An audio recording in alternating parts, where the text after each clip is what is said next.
Մայրբուհի աշխատակիցը մահանալուց առաջ հասցրել է խոսել ուսանողների հետ, ողբերգական պայթյունի բացառիկ մանրամասները։ Հասցրեցինք երկու հոգու օգնեցինք,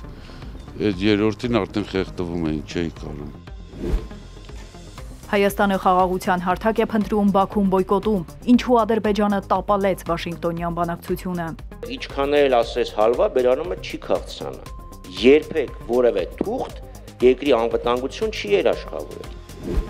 Հայաստանն ընդդեմ Ադրբեջանի, ինչ որոշում է կայացրել Հագայի դատարանը։